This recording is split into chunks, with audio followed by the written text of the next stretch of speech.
This is something really bizarre that happened to me last winter. I live by myself in a smaller, one-story home. The neighborhood that I live in is somewhat typical. However, I know most of the nearby neighbors pretty well and get along with all of them. Last winter, we got a pretty bad snowstorm at one point. It was over a weekend, and it started one night at roughly 5 o'clock. The snow was supposed to last until early the next morning, and we were going to get several inches of it. Everything was normal other than the snowstorm, and I went to bed at about 11 p.m. and then woke up the next morning at probably like 7:30 or 8. My bedroom is at the front side of the house, and as soon as I sat up and looked out of the window, something shocked me. There was a snowman that was built and looking right into my bedroom window. The snowman was very well done and had eyes and a mouth made from buttons. It was probably about 5 feet away from my window. It spooked me at first until I realized what it was.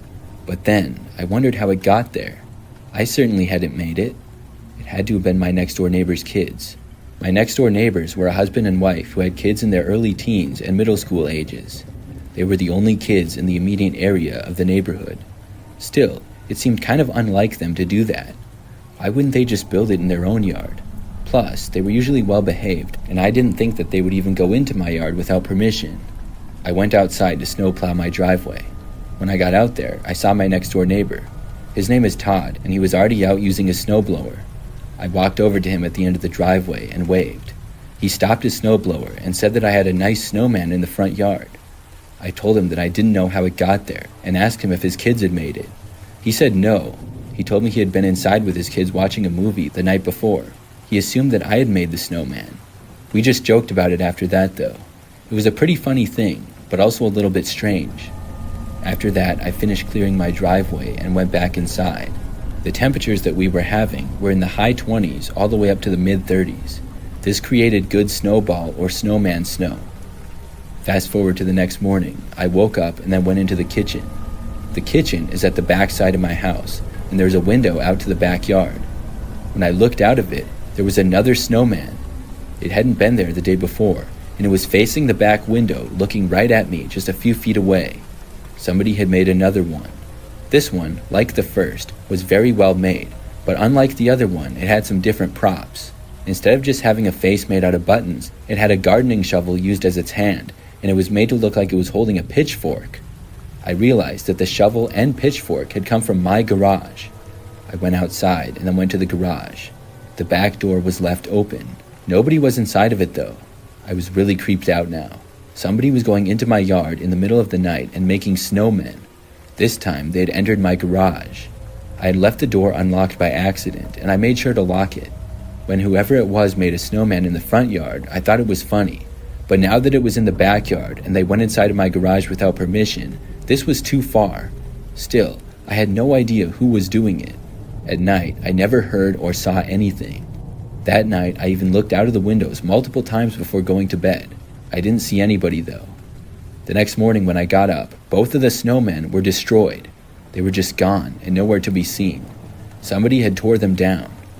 I was really weirded out by the whole situation. After that, there were no more strange occurrences though. No more snowmen and no more strange things happening. I still wonder to this day who did that.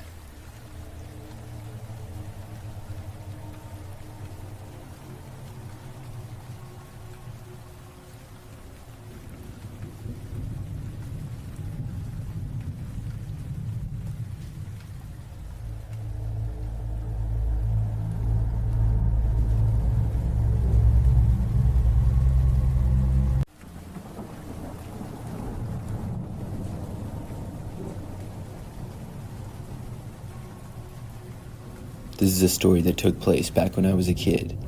I was probably somewhere between the ages of 8 and 10. At that age, I loved Christmas, mainly because of all the things that I would get. I lived with my parents, brother, and sister in a 2-story home in a typical neighborhood. Each year, we would do lots of decorating inside and outside of the house. Our Christmas tree would go in the corner of our living room, and all the presents would go underneath it. On Christmas Eve that year, we went to my grandparents' house, and then we were going to my uncle's on Christmas. That night on Christmas Eve, after we all went to bed, I had a difficult time falling asleep. I usually did when I was a kid because I was always so excited for Christmas. I finally was able to doze off for a bit, but woke up sometime later when it was still the night. I remember just turning over to try to go back to sleep, but then I thought I heard a noise. It sounded like it was coming from downstairs. My bedroom was the closest to the stairs, and even I could barely hear it. I looked at the clock, and it was 2 a.m. I didn't know why anybody would be up at this hour. Being that young and a curious kid, I decided to go and look. I left my bedroom and then walked a few feet to the railing of the stairs that overlooked the living room. I looked down, and everything seemed normal. All of the lights were off, but the lights from the Christmas tree and the few other decorations were on, so I could see a little bit. I looked down at the tree for a little while longer. It was very large, and we always got the biggest tree that we could find. But then I saw somebody come out from behind the tree. It wasn't my dad or brother, but a random guy that I didn't know. As soon as I realized that it was a random guy, I turned and ran. I went to the end of the hallway where my parents' bedroom was. I woke them up and told them that there was some guy in the house. I remember that my dad got up to look. He came back a short time later and said that he saw somebody leaving the house through the window. The police were called, and when they got out to our house, searched all over our property. They didn't find the guy, but they did find that our window was broken. None of us had heard it break, so the guy must have quietly done it somehow. It was a living room window that was broken, and I think that I saw him not long after he got in the house, because nothing was even stolen. I think that he either saw me or heard me, and that scared him off. I'm just really glad that he didn't try to come upstairs or anything. It still really freaked me out knowing that somebody broke in. It took me a long time to be able to fall back asleep, but eventually I was able to. That was by far my craziest Christmas experience. Nothing like that has happened since, much less on Christmas. I still don't know who the guy was though and why he chose our house. I also don't know if the police ever found him.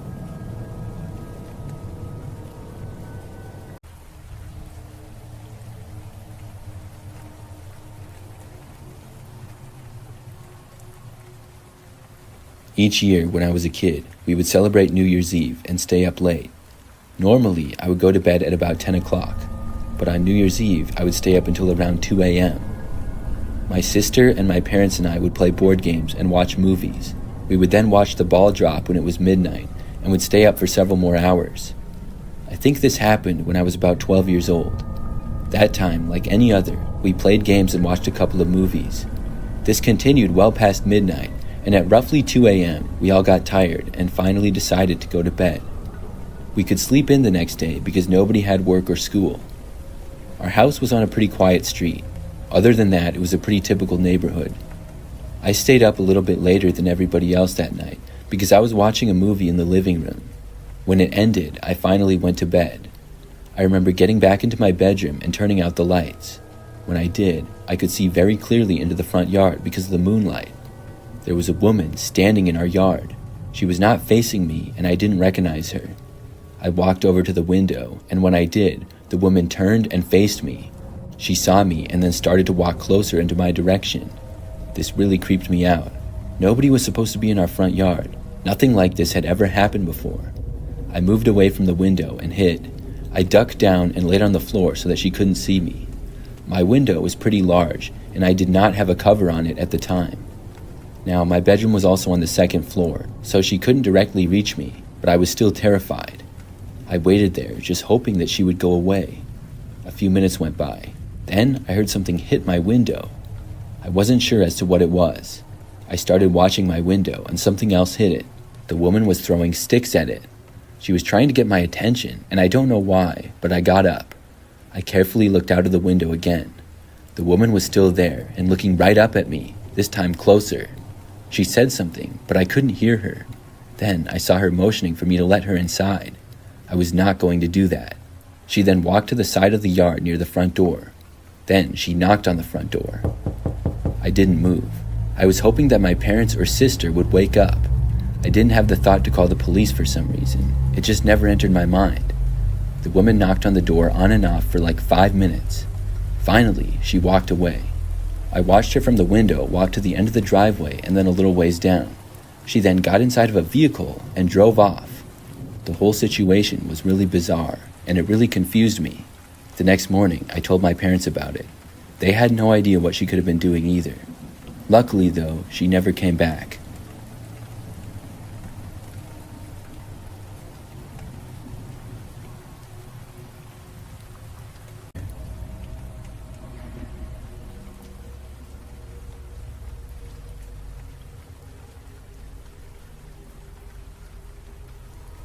Back in the day, I used to work at Sears.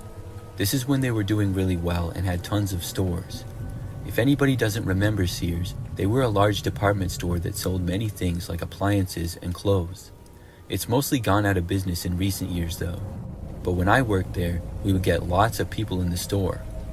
Well, one time I was working a long day in December. With it being around Christmas time, there were lots of people shopping for gifts and stuff. It was also a weekend, so that added to it.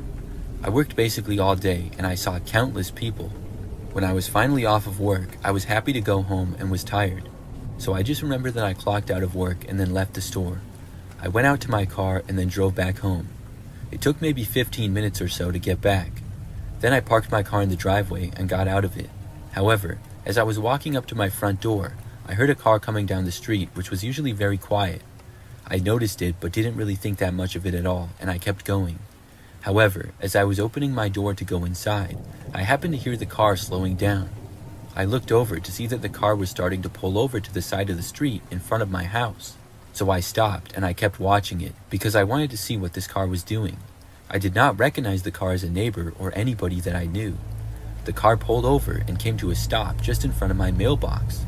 Then the driver's window rolled down a little and I saw somebody open up my mailbox and then put something inside of it. I couldn't really tell who the person was from where I was.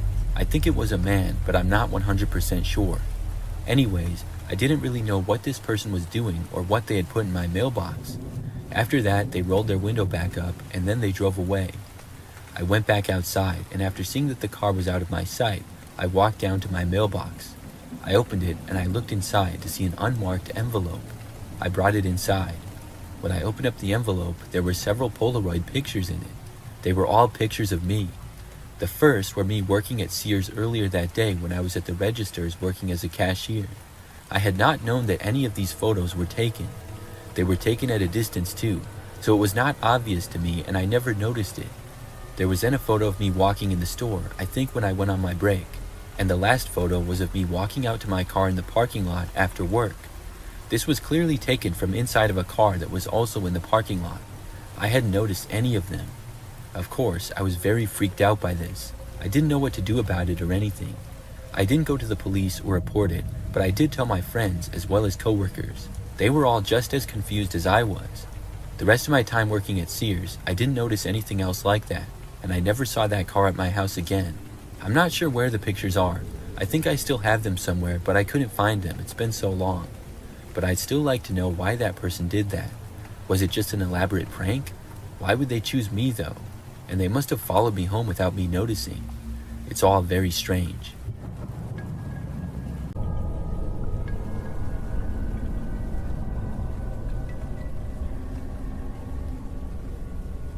Something weird happened to me last week.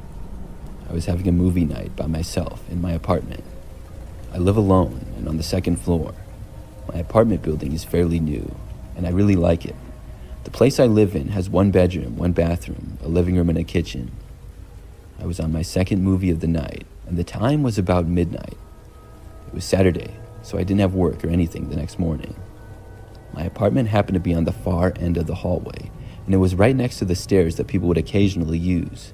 The elevator was in the center of the hallway, which is much more common for people to use. I heard the door to the stairs open and then close. It sounded like somebody was walking by down the hallway, and I didn't think anything of it, but I realized soon that it sounded like more than one person, maybe almost 10. I thought it was a little weird, but expected them all to pass by. It seemed like they all stopped right outside of my doorway though. Maybe they were going to the place across the hall from me. The apartment across the hall, though, was not lined up with my door, but was a little ways down. I just got curious for some reason, so I paused the movie and got up. I walked over to the door and looked out the peephole. What I saw shocked me. There was like 10 guys standing in the hallway right outside my apartment, and they were all facing my door. I was instantly creeped out. I didn't know who any of these guys were, and they were all wearing all black and had hoods on, so I couldn't see much of their faces. This was really bizarre, to say the least. Nobody had knocked on my door, though, and it didn't seem as though they were going to. They were just standing there. I considered for only a second opening the door and asking what was going on, but I thought better of it. I quickly walked away and decided to just ignore them. Still, I couldn't feel comfortable as long as they were all standing there. I was hoping and sort of expecting them all to move along and to keep walking away down the hallway. I listened for them to move away, but they didn't. I waited for a little longer before unpausing the movie, but I still didn't hear them walking away. The guys had to all still be there. I tried to distract myself by watching the film, but in doing so, I turned the volume down significantly. I didn't want the people outside to hear or know that I was home. As the movie played, though, I still couldn't focus. It wasn't helping to distract me from the strange man standing outside my door. Then, I heard what I was sure sounded like my doorknob turning. It was very quiet, and the only reason I had heard it was because number one, I was already thinking about the guys at the door, and number two, my TV volume was now very quiet. This made me feel really creeped out, even more than I already was. I also started to feel like possibly I was in danger. I stayed where I was, not sure of what to do. For the next probably 10 minutes, I didn't hear any other noises or anything. I got up to see if the men were gone, and I was really hoping that they were. When I got to the door and looked out, though, they were all still there. I ran back as quietly as possible. I sat back down on my couch and had no clue what to do in this situation. I didn't think I could call the police for this. They were just standing in my hallway. Yes, I thought they tried opening my door, but it's not like they were trying over and over or banging on the door. Looking back, I probably should have, but I was just hoping I wouldn't have to. After maybe 5 more minutes or so, I went back to look again. This time, when I looked out, they were all gone. I couldn't believe it. I hadn't even heard them walking away or anything. I was so paranoid that I kept looking back out my peephole every 10 minutes or so. Luckily, I didn't see them. But before going to bed, I was so worried about it that I left my apartment and walked the hallways, just making sure that the men were gone. I went throughout the whole entire building just about without seeing them. After that, I was finally able to go to bed.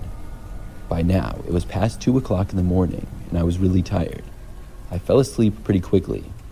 However, at some point, I was woken up in the night. I just remember waking up to the sounds of somebody knocking on my front door. They knocked about 2 times after I woke up. I knew it was probably the same guys, and I was terrified. I stayed in my bed and didn't even bother to get up. What could I do?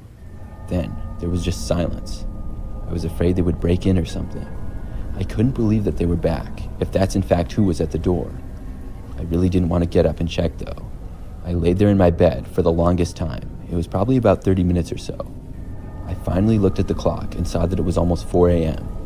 Then I got up and checked the door. Nobody was outside in the hallway, though. Whoever had knocked was gone.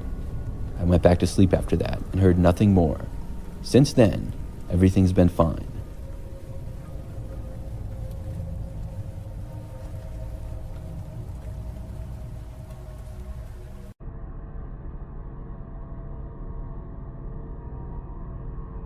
Back in 2014, I joined a Facebook group that was started specifically for people who are from the town I grew up in Southern California. The whole group shared memories of the town, and everyone seemed nice, except for one person. There's always at least one asshole. This guy got on the bad side of one of the admins, whose name was Robert, and ended up being booted from the group. I'll note that I was in my mid-30s at the time, and most of the members were at least 20 years older than me. Robert was approaching 60 and was married with children who were about my age. Robert took a liking to me. Since he was married, I didn't think his friendship would go any further than that, but I was mistaken. He said that I was a down-to-earth girl and was easy to talk to. He and I exchanged phone numbers, and he would message me quite a bit. However, Robert took it a step further and found out where I lived, my landline number, and my mother's address in California. He had a subscription to one of those sites that contain information on people, their age, phone numbers, possible relatives, previous addresses, etc. He found out through Facebook when my birthday was, and he sent me flowers. I thanked him, but I started to get suspicious. His behavior was becoming alarming. He started complaining that all his wife wanted from him was his pain pills and money. Around this time, I met the man who would eventually become my husband, and of course, I announced it on Facebook. Robert went into a ballistic rage upon hearing this, saying that I should have known that he was in love with me. I told him, "You're married. Why are you in love with another woman?" He began texting me at least 10 to 20 times a day, going from calling me hateful names to profusely apologizing. I blocked his number, so he started blowing up my landline. Most of the time I kept it unplugged, so I didn't get most of the voicemails that he would leave. One day, out of curiosity, I did listen to some of the voicemails I got. In one of the messages, he claimed that I owed him $13,000. He then started making threats about how he would come to where I lived and would also pay my mother a visit. I blocked him on my landline and informed my mother about the situation. Robert got clever and started texting me from random numbers located all over California. He even sent letters to my home, and nothing he said in those letters made any sense. That's when I decided that I needed a restraining order. I tried twice through my county court, but since I lived in Washington state at the time, the judge wouldn't grant it since we lived in different states. Once Robert found out that I couldn't file a restraining order, he sent me more hateful messages and told me that I would never get rid of him. So I went back to court with the new messages. For this new hearing, Robert mailed in a letter of rebuttal.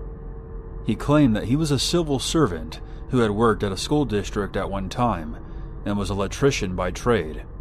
He also said that he was on disability and couldn't drive longer for more than a half an hour without experiencing excruciating pain, and posed the question, how could he possibly come to Washington state? I told the judge that this wasn't true because he openly posted all day about his motorcycle trips to Malibu on Facebook. Regardless of the evidence, I wasn't granted a restraining order, and I felt failed by the system. I blocked him on all social media, emails, and phone numbers, but he obviously would still call using new numbers. He made a duplicate Facebook page with my profile picture and sent out friend requests to all of my friends.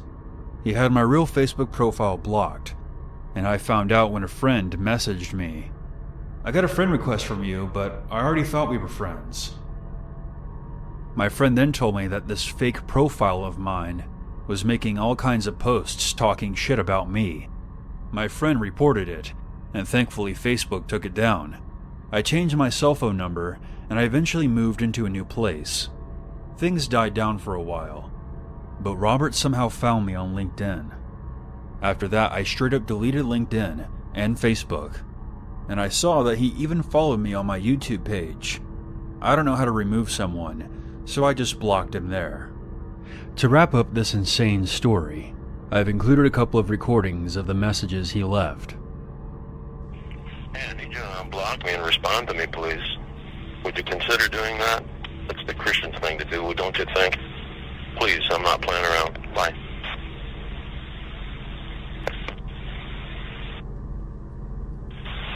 Look, if you don't respond to me, you're not leaving me too many choices here, and there only leaves me one, and I don't want to do that, and I don't want to blindside you. I wish you would just talk to me. We could work this out, but obviously you don't want that. But you're not leaving me much of a choice, and I won't be going after a paycheck. Bye.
This happened when I was about 10 or 11, camping with my mom near a river in the woods.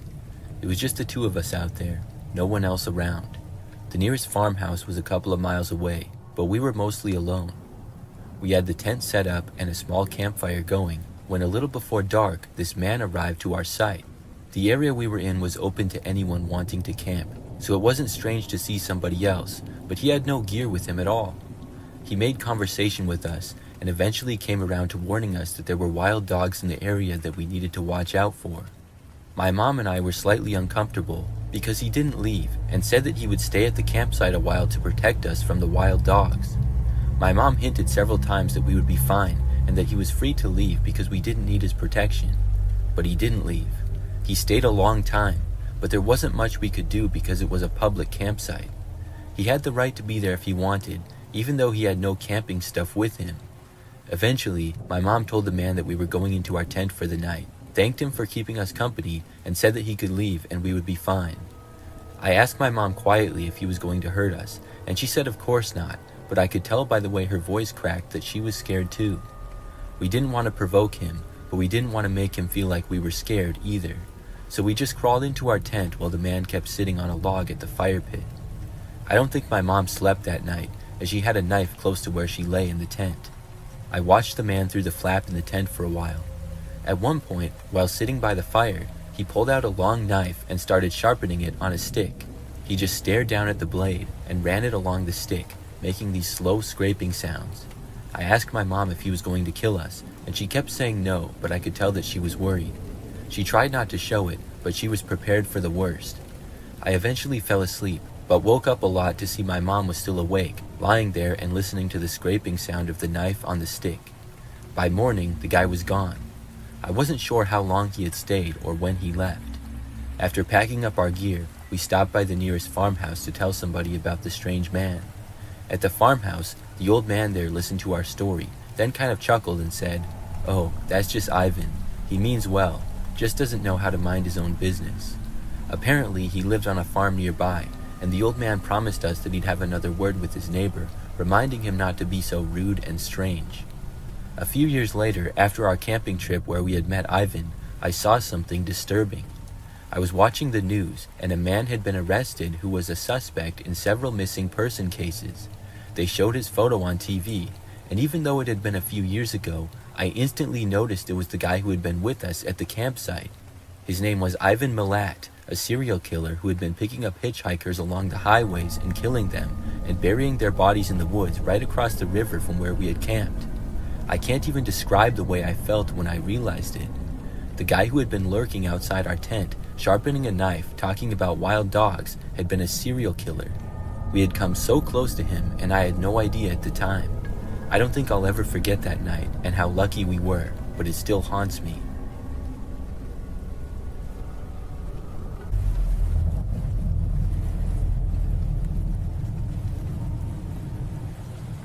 I'm one of those people that's always getting a new phone. I get one almost every year. For me, it's just a personal preference. A lot of times, I trade in my old phone for a new one, but that's not always the case. I happened to just buy a new iPhone a while back, but I still had my old one, so I decided to sell it on Facebook Marketplace. The phone was still pretty new, and I figured that somebody would want it. I listed it for a reasonable price, and within a day, someone had made me an offer. I sold it to them, and after receiving payment, I shipped it to the buyer, which was a man named Elliot. Now, everything seems normal, and it was. He got the phone, and I thought that was the end of that. But maybe like a week later, I got a friend request on Facebook from Elliot, the buyer of the phone. I didn't know him at all, other than that he bought my phone. I clicked on his profile, and I knew that he lived in the same state, in a city that was like an hour or two away. When I clicked on his profile though, there wasn't all that much information because we weren't friends. I thought that it was kind of weird though, so I declined his request. The next day, he sent me a message. He asked me why I declined his request and said that he really wanted to be friends with me. I told him, "I just sold you the phone. I don't know you at all other than that. Please don't take it personally. I just don't know you." He kept sending me messages though. He called me some things that I will not repeat here, and he seemed pretty angry. At that point, I blocked him. It was really strange to say the least, but I thought that was the end of it. Now, Elliot did not contact me through Facebook or any other social media for that matter after that. What he did was much worse. The next night, a few hours after I had gotten home from work, there was a knock on the front door. I walked over to the front of my house and looked out the window to see what looked like Elliot standing there.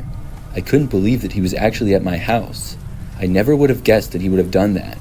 When I saw this, I jumped back and walked away from the door. He knocked again. There was no way that I was answering the door. This guy had to be insane. I heard him yell that he knew I was home from the other side of the door. I'm not sure how he knew that. Maybe he heard me walking when I went by the door. I didn't think that he saw me when I looked out of the window. Still, I wasn't going to answer it. Instead, I called the police. I told them that a man who I had met on Facebook showed up at my house unannounced and uninvited and would not leave. I was told that somebody would be there shortly, and the police got there much faster than I expected. Elliot basically stayed on my front step. He didn't try to force entry, but he sure wasn't leaving. When the police got there, they talked to him, and then they talked to me as well. Eventually, they got Elliot to leave and told him that if he came back, he would be arrested. He agreed not to come back, and luckily, he kept his word.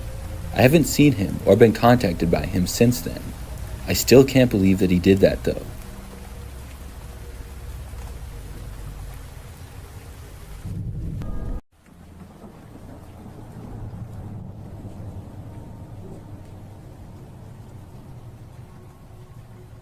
This is something that happened several years ago.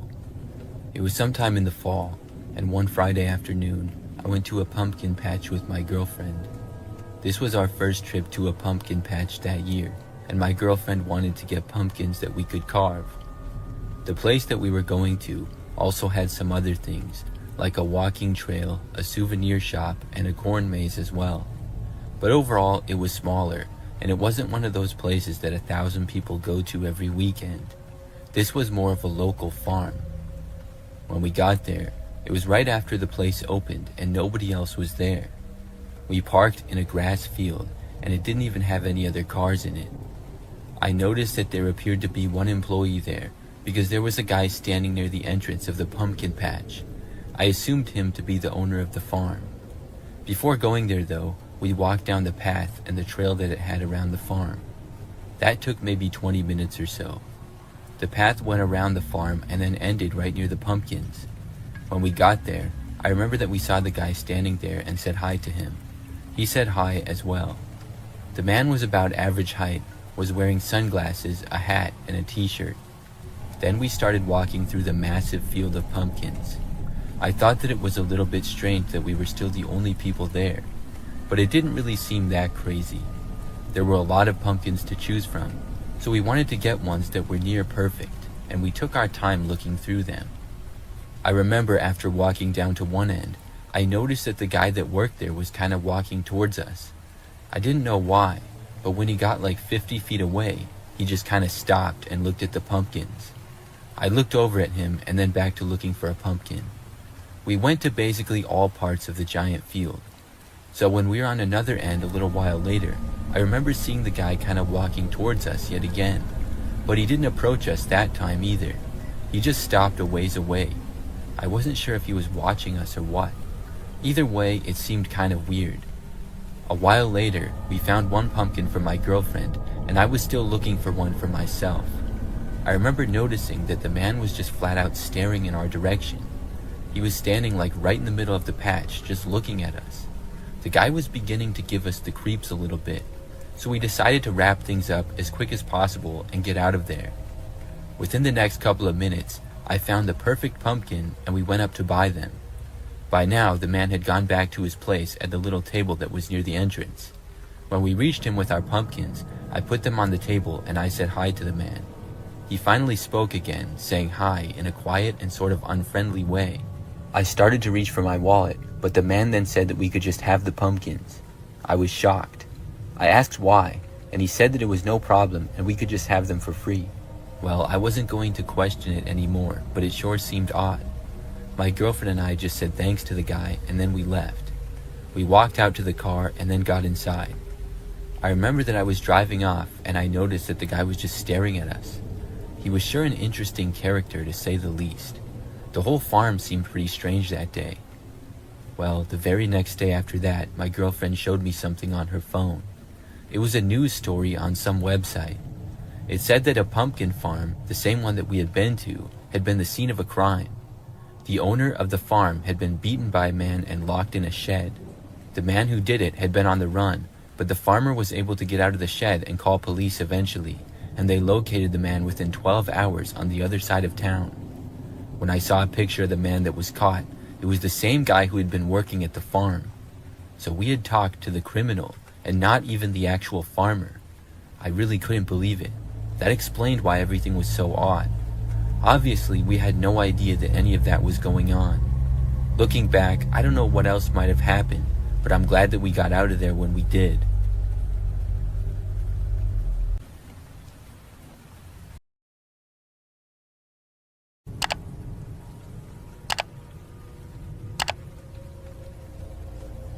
This is something that happened back when I was a freshman in high school.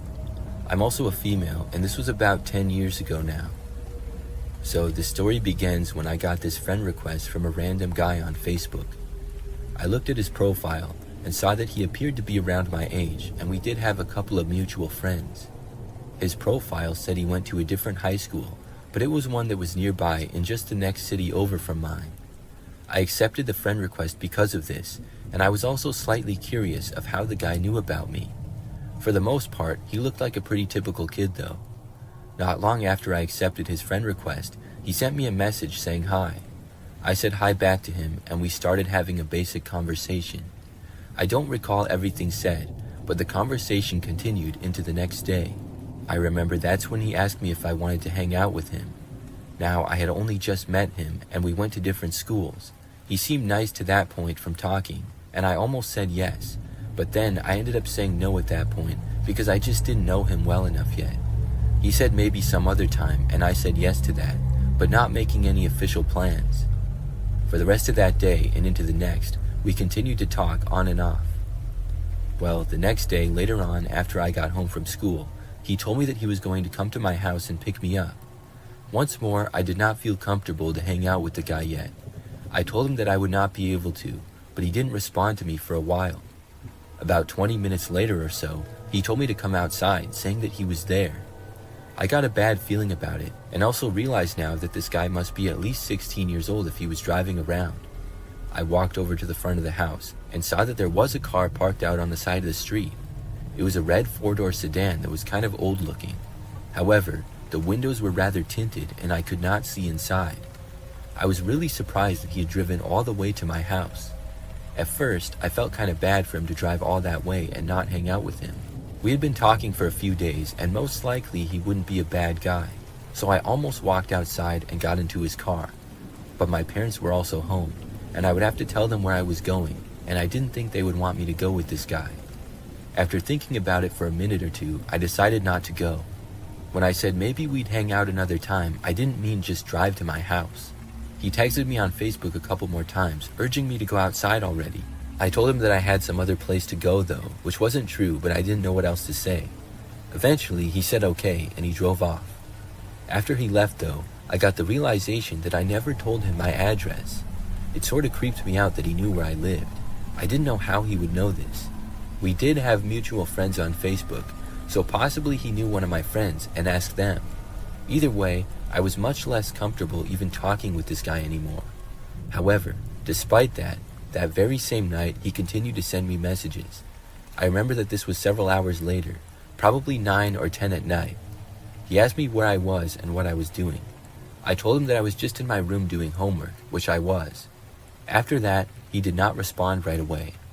I don't remember what assignment I was doing, but I was pretty focused on it. I sat at my desk in the corner of my bedroom. About 20 minutes later though, I heard this car driving down the street slowly outside. My bedroom was at the front end of the house, and I could see out to the street. We also lived in a pretty quiet neighborhood, and at this hour, it was rare for somebody to drive past. So hearing a car driving slowly just got my attention for some reason. I remember lifting up the blinds and glancing out the window. When I did, I saw this car moving very slowly and sort of pulling over to the side of the street, across from our house and a little ways down. That's when I realized this was the same red car with the tinted windows. I looked back to Facebook, but there were still no new messages. He hadn't told me that he was coming over again, and he didn't tell me to come outside either. I was expecting him to tell me again that he was there and to go with him like before, but he didn't. As the car continued to just sit there outside on the side of the street running, I kept an eye on it. After several more minutes, the driver's door opened. I saw a man get out, but it wasn't some 16-year-old kid. It was a grown man, probably like 40. He got out and started walking in the direction of our house. At this point, I quickly got up and ran out of my bedroom. I went towards the living room, and luckily my parents were both still up and in the living room. I didn't have time to tell them the whole story, but I alerted them of the guy walking. My dad got up and went over to the door. I looked through the front window, and by now the man was walking on the side of the street towards our house. My dad went over to the front door and opened it. When he did, the man kept walking farther away down the street in the opposite direction of his car. My dad actually went outside and followed the guy, calling for him to stop. But at that point, the guy took off running. My dad did not run after him and came back inside. That's when I told my parents the whole story of how I thought I was talking to a kid my age, and also how he just showed up without me giving him my address. My parents called the police at that point, and my dad went and stood outside in the front door, seeing if the guy would head back for his car because it was still there. When the police arrived, the man was still nowhere in sight. They spoke with us, and then went out and looked for the man. He had to show up eventually because of his car, and when he did, the police got him. After that, I learned a valuable lesson about Facebook and social media. I was much more careful with who I talked to online for the rest of my high school career.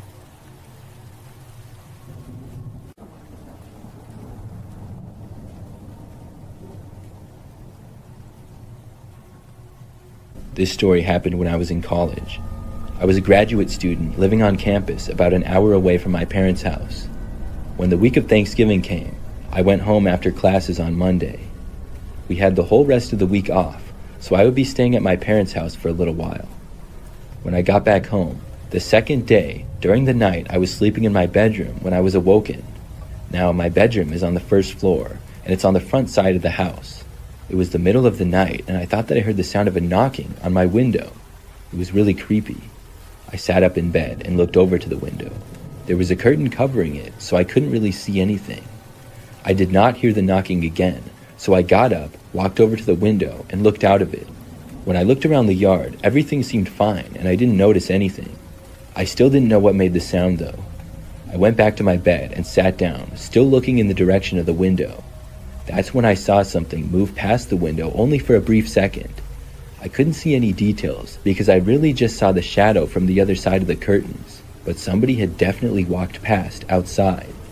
I got up again, ran over to the window, and looked out. Whoever it was gone again. I glanced all around the yard of what I could see, but I never saw anything at all. I went back to my bed again and sat back down and didn't see anything for the next few minutes. I didn't know exactly what was going on. After it seemed like things were back to normal, I tried to go back to sleep again. I laid down and closed my eyes. A few minutes later, when I was starting to fall asleep, I heard knocking again on the window. There was no mistaking it. I sat up and saw that somebody was right outside. I couldn't tell who they were because my curtains were still closed. I could just see like a silhouette of their figure. It looked to be a man. Then I heard what sounded like a faint laughter coming from the other side of the window. It was really creepy. I turned on all of the lights to my bedroom and then saw the guy finally moving away. He left my sight, and when I got to the window, he was gone again. Somebody was definitely messing with me, but I didn't know who or why. I stayed up for quite a while before finally was able to go back to sleep. The next day, I told my parents about it. We were unsure of what could be done. There were no signs of an attempted break-in. I couldn't even give a description of the man. We just hoped that it wouldn't happen again. The next day went by as normal, but that night I stayed up late watching TV in the living room with my parents. It was a little bit after midnight when we all heard a noise coming from the other room. We all got up at once and went over to a window. From there, though, we couldn't see anything. We heard the noise again. Now it was more clear that somebody was hitting my bedroom window. We called the police and then moved as far to the other side of the house as we could. We heard another noise. After that, things were quiet for a while. The police arrived really fast, though. When they got there, they found a man hiding in our backyard. None of us knew who he was. The guy had been trying to break into our house through my bedroom window. The window hadn't even broke though, but there were some marks on it. I'm really glad that he didn't get in. I'm also really glad that I was not in my bedroom at the time, but with my parents in the living room. It had to be the same guy who had been there the night before. Since this happened, every year when I go back to my parents for Thanksgiving, we joke around about it. At the time, it wasn't so funny though, and I'm really glad that everyone is okay.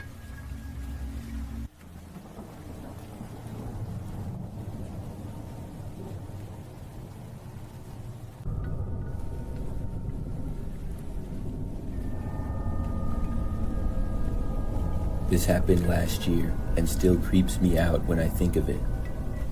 So I was at home one night by myself. I was just in my bedroom scrolling through my phone. All of a sudden, I saw this Snapchat notification from a name that I did not recognize. I was curious, so I went to Snapchat and opened the snap to see. It was a selfie of what appeared to be a man. However, this photo was taken extremely close to his face, and he also appeared to be in a very dark room. I could barely see his face at all, and didn't recognize it to be anybody that I knew. The picture honestly looked very creepy. There was no words with the picture, and that was it. I guess at some point, I must have become friends with this guy. I didn't know when though. I had Snapchat for probably 10 years. I did not send a picture back, but instead typed a message for the guy, asking who he was. Then he sent another photo. When I opened it, I saw that it was much like the one before. It was honestly so creepy. I wish I would have screenshotted it, but I didn't. I thought that maybe the person sent a picture like this by mistake, but after the second one, I realized that it was not. I asked again who it was. The person's response, though, really shocked me. He simply said, "I'm coming over now." I thought that he had to be joking, but I also realized then that I had my location on Snapchat. I quickly went into the settings and turned my location off. If this guy was serious, I was hoping that he would not know where I was. Then I blocked the mysterious guy. I thought that was it. I returned to what I was doing, but I couldn't help but feel a little bit creeped out by the whole thing. Well, roughly 30 minutes later, there was a knock at the front door. I had a terrible feeling instantly. I think by now it was like 10-something at night. Not a normal time for somebody to come to the door. I carefully left my bedroom and went down the hallway. Eventually, I got to a window that I could look out and see who was there. When I did, I saw a man wearing a ski mask standing there. I couldn't believe it. The guy must have got my location before I had turned it off. I watched him knock on the door again. Then he started to look around. When he did, I quickly moved back and away from the window. I heard the guy walk off the step, but did not know where he was going to. The next thing I knew, I heard him right outside one of the main windows. I ran back into my bedroom and then called the police. I locked my bedroom door and covered my window. Then I just waited. I did not hear anything during this time. I wasn't sure what was going on, if he was trying to break in or maybe if he left. About 10 minutes later is when the cops arrived. They came to the front door and I told them about what happened. They offered to look around, and I almost said that they didn't have to, but I ended up saying sure. Then they looked around my backyard, and surprisingly found the man hiding in some bushes. When they located him, they asked him to come out. He ignored them and then tried to run. However, the police caught up with him before he left the yard. It was the same guy who had been Snapchatting me. I'm not sure what his plans were. I'm just glad that he was caught. When I moved into my first ever house after living in apartments for many years. I was excited to have my own house with a small yard as well. The house was not the nicest one ever, but it was decent. The neighborhood was pretty typical. There were a bunch of houses on both sides of a quiet street with fairly small yards. After moving in, I was working on unpacking everything one day, and I got a knock at the front door. I went over and saw a woman standing on my front step. I answered the door to her, and she said that she saw that I had just moved in. She had a box of cookies and gave them to me as a welcome gift. I thought that it was really nice of her, and I told her thanks. We talked for a short time, and she told me that she was my neighbor and lived down the street. Then she left, and I went back inside. I remember that a few days later she showed up at my house again. This time, the woman asked me if she could borrow a screwdriver and said that she didn't have one. I did, so I went and got it and gave it to her. We chatted for a very short time about basic stuff, and then she left. I remember when she was walking away though, I was expecting her to live maybe next door or right across the street. But I saw her turn and walk down the street, and then go so far down that she went out of my sight. I didn't even see what house she went in. I still assumed her to live on the street, but I was kind of surprised that she didn't live closer. So the next day she brought the screwdriver back. When she did, I asked her where she lived exactly. She just told me that she lived down the street, not too far. I remember asking which house, and she just kind of pointed and said you couldn't quite see it from here. So a short time later, she left again. I watched her walk away, and I even walked a little farther out to see where she was going. Well, she literally walked to the very end of the street, and then left the block going to another street and went out of my sight. I was very confused. Why did she keep coming to my house? And how would she even know that I moved in if she didn't even live on my street? So I remember that one of the days after that, I was mowing my lawn. It was a weekend, so my next door neighbor happened to be mowing his lawn as well. We both finished at around the same time and met each other. We got to talking a little bit, and he said that he had been living in the neighborhood for over 20 years. I mentioned the lady to him, and I asked him who exactly she was, and after I described her in the best detail that I could to the guy, he said he had no idea who I was talking about. He thought that the situation seemed strange. So for a few days after that, I didn't see the woman or anything. But then, one day, I had work in the city. I worked in a pretty typical office building downtown. So the really weird part is that after work, I was walking down the street to get to my car. I saw this car parked on the side of the road amongst many others, but I saw a woman behind the wheel of one of them who appeared to be the same woman who was my neighbor. She was sort of far away. She appeared to look at me for a second and then look away. And when she was looking away, I didn't have a good view of her at all. I kept going and I soon made it to my car. I was not at all 100% sure that this was the same woman, but it sure looked a lot like her, and I tried to tell myself that I was just being paranoid. Well, I saw her again several nights later. It was pretty late at night, and I was staying up much later than usual. I remember that I was watching this one movie that was on TV. So when it was over and I was finally going to bed, I happened to walk past the living room window in the front side of the house. As I did, I saw someone walking on the sidewalk out front. It was a woman, and it was strange for anybody to be out this late. But when I looked closer, I saw that it was the same woman who I kept seeing. I was so confused by this that I was just standing there staring at her. She then turned and looked at me. When she saw me, even from far away, I saw a surprised look come over her face. Then she started walking off rather quickly. I actually went over to my front door and opened it up. I was so confused that I wanted to just ask her what was going on. When I opened the door, I went outside and stepped out into the yard. The woman turned and looked over her shoulder as she was walking away.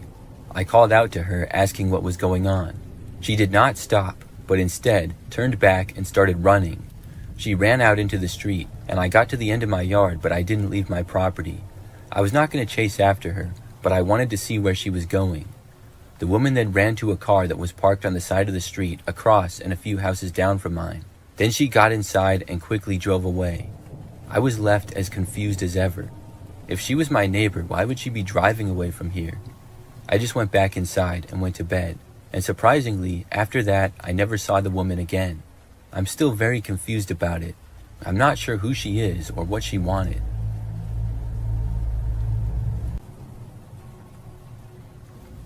This story takes place in the fall of 2016, right in the heat of the whole killer clown thing that was going on for a while.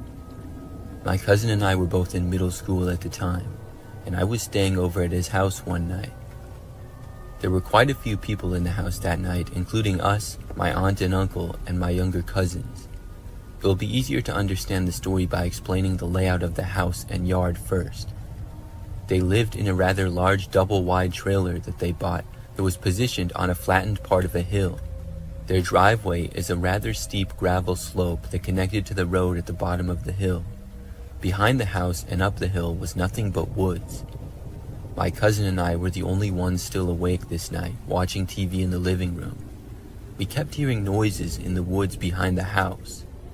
We could see into the woods from the window in the living room where we were sitting, but we didn't pay much attention to the noises since it was kind of windy. Plus, my uncle had lots of motion lights outside the house. The motion lights were positioned in the back facing the woods, the side door close to the driveway on the opposite side of the house, and on the porch that overlooked the front yard and the road. Because of all the motion lights, we weren't too worried about anyone or anything being outside, since anything out there would trigger the lights. We had heard lots of stories and watched lots of YouTube videos about the whole killer clown thing that was popular at the time. Personally, I didn't think that it was real. I thought it was just prank videos. Also, we live in a small town in northeast Tennessee where everyone owns some sort of firearm, including my uncle. We were never afraid of anyone dressing up as a clown and trying anything.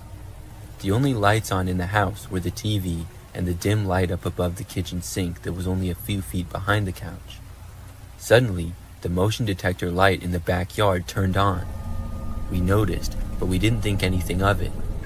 The lights were set on a 10-minute timer, and if it detected movement, it would stay on and turn off after 10 minutes if no other movement was detected. After 10 minutes, they went back off, so we figured that it was just an animal, which wasn't uncommon. After about 20 minutes, I went to the bathroom down the hall. I did my business and washed my hands. But when I came out of the bathroom, the motion light on the side of the house by the side door that entered into the laundry room turned on. I could see it shining through the thin blinds that were on the door. I heard what sounded like footsteps on the gravel outside, and then the doorknob started rattling quickly like somebody was trying to open it. Luckily, the blinds were shut, so whoever it was didn't see me. I ran back into the living room to tell my cousin. My cousin had heard the same thing I did, because he was already up and halfway into his dad's room to wake him up. At that point, I saw the light from the front porch come on, so I got up to look out the window that looked out to the porch, but I couldn't see anything. My uncle had quickly grabbed his pistol and a flashlight and was out on the front porch looking for whoever or whatever it was. My cousin and I were behind him on the porch watching. He looked around with the flashlight for a bit, and eventually we saw something. There at the bottom of the hill in the ditch by the road was someone dressed up as a clown in a cheap-looking costume. The clown was facing up the hill towards us, and it just looked at us and waved. My uncle fired a warning shot, and the clown ran across the road and into the woods. My cousin and I didn't sleep anymore that night, while my uncle stayed out on the porch for a few more hours to make sure that nobody came back. I don't doubt that it could have just been a high school kid playing a prank trying to scare whoever was in the house. After reading some more experiences with these clowns of people's lives actually being threatened and endangered, it still scares me to think of what the clown would have tried to do if he was able to get inside the house.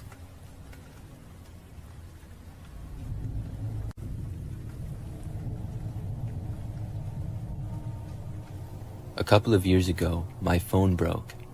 It had been pretty old, and I was sort of meaning to get a new one.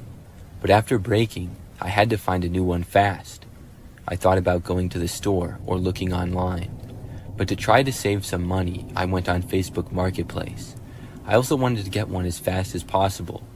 I had heard there were a lot of good cell phones there for cheap. After maybe 30 minutes of looking, I found one. It was the same phone that I had before, but a few generations newer. The price also seemed very cheap compared to what it would be elsewhere. So at that point, I decided to send the seller a message saying that I wanted to buy the phone. Now, the seller's Facebook account was pretty mysterious. Their name was just JM. I clicked on their profile, and they did not have a profile picture. There wasn't much information about them either. Still, I didn't think that was too big of a deal, and I contacted them. It did not take long before I heard back. The seller, Jay, I guess, told me that I could buy the phone as soon as that night, and I agreed. I suggested that we meet at a local shopping center. However, Jay said they could not do that because they had kids and could not leave their house. Instead, I was supposed to come over that night. I said okay, and I agreed to it. I understood that people with kids probably wouldn't be able to just go whenever. So I was given an address, and that night I drove to it. It took maybe 15 minutes to get there. It was a little bit far away in an area that I had never been before. When I got to the address, I saw that it was a house that looked slightly run down, and there didn't appear to be any lights on inside. The whole neighborhood looked a little bit run down, and the houses had fairly large properties. I had no way of texting the seller that I was there because of my phone being broken, but I had my watch and I was right on time for when we agreed, so I walked up to the front step and rang the doorbell. After maybe 30 seconds, the door started to open. There were 2 doors, a screen door and then an actual one. The inside door opened just a few inches and I saw a woman was standing behind it. She told me to go around to the back and then close the door, so I walked around to behind the house and then entered a back door there. This led into a dimly lit kitchen area. The woman was there inside and sitting at a table. I entered and then sat down across from her. It appeared as though every light in the rest of the house was off. We both just sat there in awkward silence for a few moments. Then I mentioned the phone, saying I would like to buy it. The woman said that she would go and get the phone and got up. I kept sitting at the table. She left the room and I waited at the table. The whole thing so far had seemed really strange. As I looked around, I saw no signs of her having kids. So I waited at the table for at least a good 5 minutes. I didn't know what was taking so long. Did she lose the phone or something? I decided to ask. I called out asking if she was okay, and she called back from the other room saying yes and it would just be a moment. So I kept sitting there, but then at least 5 more minutes went by. I was starting to feel nervous. It was just really strange. When she left the room, she didn't turn any other lights on either. I could barely see around the kitchen as it was. Eventually, I got impatient and I stood up. I walked to the end of the kitchen and to the entrance of what appeared to be the living room. There was no sign of the woman. I called out again, asking what was taking so long. This time, though, I got no response. I kept standing there looking into the living room, and there was a hallway at the end of it. It was really dark, like I said, but after standing there for like a minute, I thought I saw the woman cross the hallway. She did not bother to say anything or acknowledge me. This was really weird. I walked back into the kitchen. I thought about things, and then I decided to just leave. This whole situation was creeping me out, and I didn't know what was going on. So I walked over to the back door, left, and then walked back out to my car. When I did, I looked back at the house. I saw now that one of the lights was on in a front window which hadn't been before. The woman was looking out of that window and staring at me from inside. It just really creeped me out. I got back inside of my car and drove home. After that, I went and bought a cell phone from the store.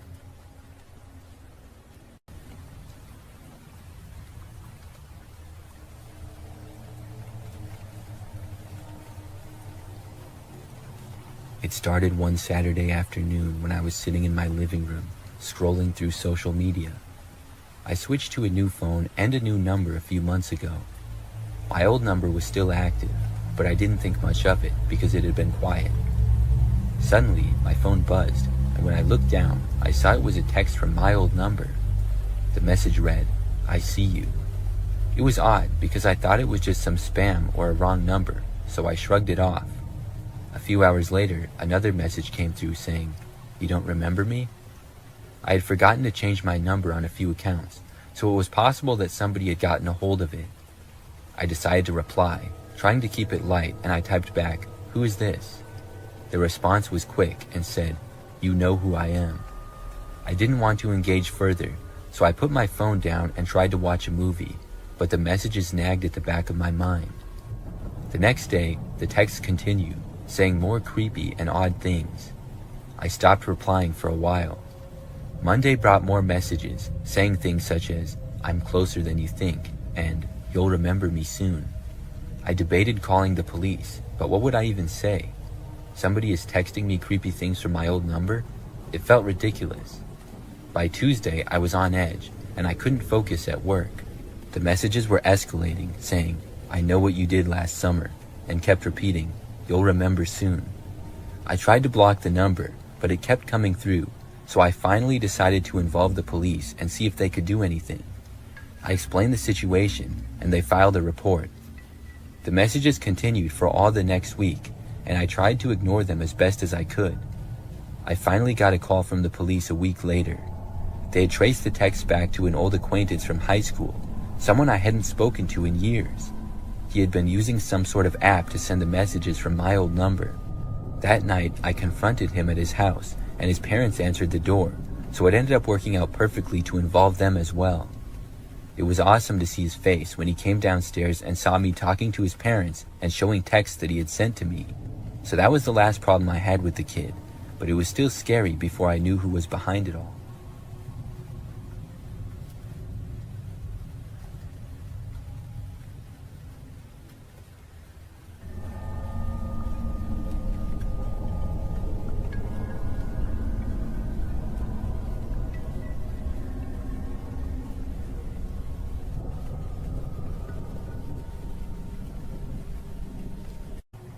I was selling a desk on Facebook Marketplace a few years ago. It was a pretty nice desk in my opinion, and I had bought it from ICA just 2 years prior. However, I was going to be moving and I decided to get rid of it. During this time, I lived in a smaller house by myself. I remember that after I made the listing for the desk, it took a couple of days before I got any responses. When I did, I got a message from a man named Charlie. He said that he wanted to buy the desk. There wasn't a whole lot of conversation between us other than that. I was happy that somebody wanted to buy it, and I made sure that he was good with the price, which he said that he was. I thought the price was reasonable, so I was glad to hear that, and then I gave him my address. We agreed that he would come by the next evening at about 5 o'clock. And when the next evening rolled around, I had the desk just inside of my front door for Charlie to come and buy. He got there at about 5, and I let him inside of my house. Charlie was skinny with somewhat curly blondish hair. He was wearing a sweatshirt. After we said hi to each other, I showed Charlie the desk and I told him that I could help him take it to his car. Charlie went up close to the desk and looked at it. After a short time, he told me that the desk did not look like it did in the pictures. I asked him what he meant. I was very confused because it was exactly the same as the pictures.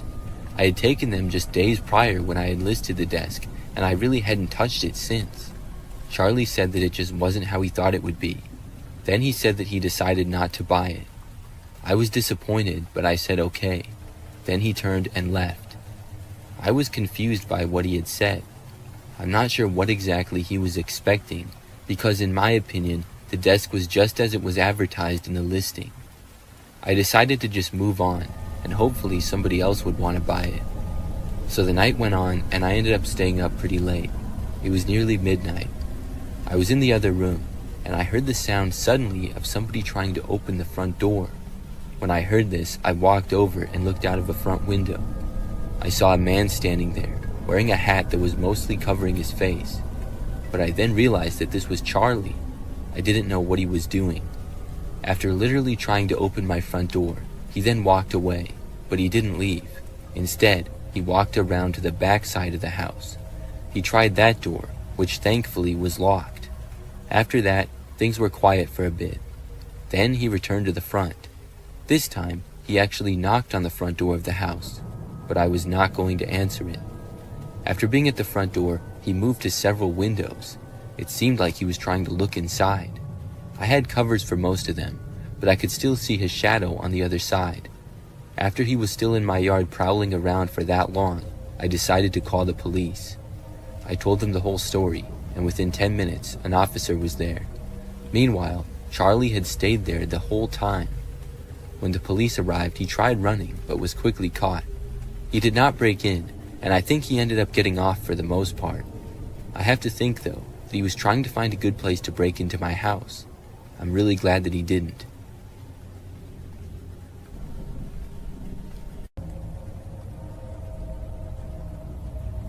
It was a Friday night, and my friends and I decided to hang out at the park. We were bored, and the night felt perfect for some fresh air. Around 10 p.m., we heard a car approaching. It was slow, the headlights cutting through the darkness. At first, we didn't think much of it, but then we noticed it was moving towards us. As it got closer, we could see that it was an old beat-up sedan with the windows tinted, so we couldn't see who was inside. Probably just somebody passing through, I said, trying to shrug it off. But as soon as it got closer, the car stopped right in front of us. We looked at each other, unsure of what to do. The engine idled, and the driver's side window rolled down. Staring out the window that had just been rolled down was a clown, complete with a painted face and wild hair. He had a wide grin that looked more unsettling than friendly. "What's up, kids?" he shouted. his voice high-pitched, and he asked us if we needed a ride.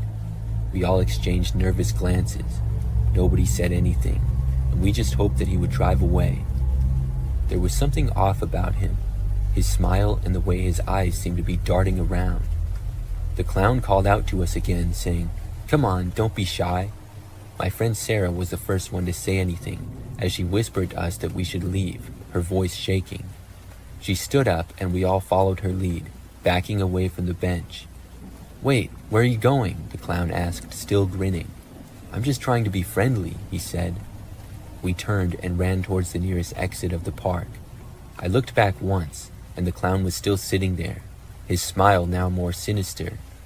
We didn't stop running until we reached my house.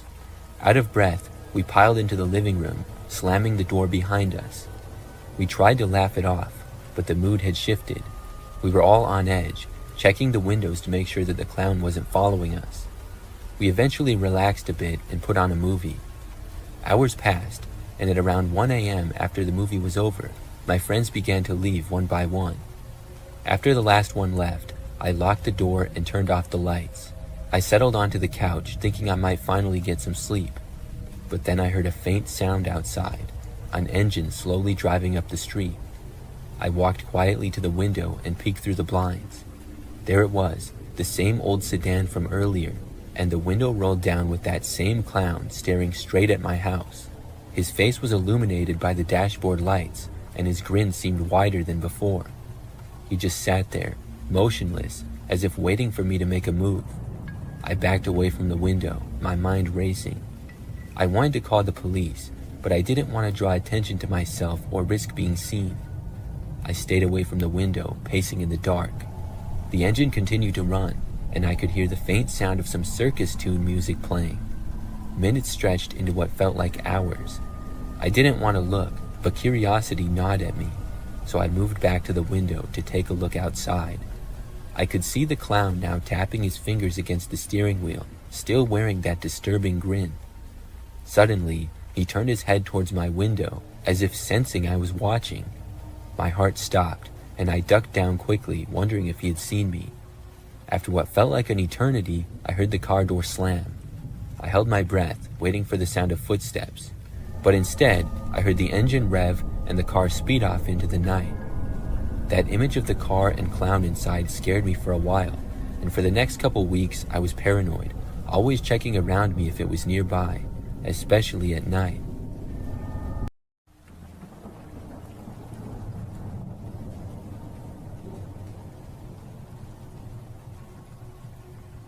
When I was about 8 years old, I remember that I took a train one time with my older sister.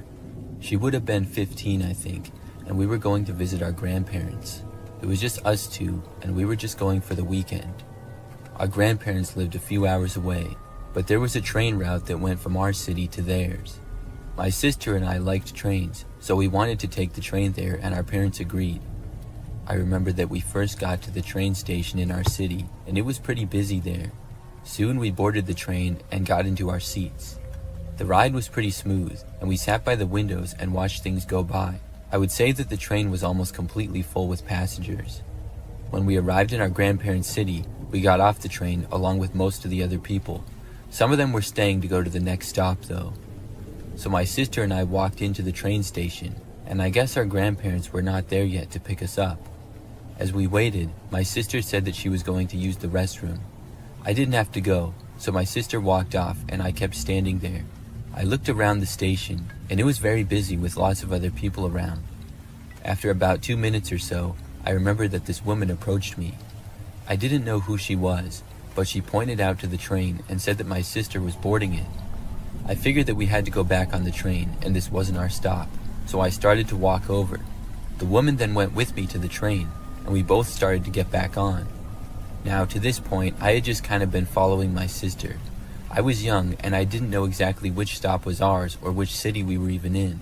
I just figured that I hadn't seen my sister after she had come out of the bathroom. So I actually got back onto the train and then went back to my seat, but I didn't see my sister there. I was confused, so at that point I started looking around the train, thinking maybe she switched seats. The woman who was with me was sitting in the next row over. I didn't ask her where exactly my sister had gone or anything.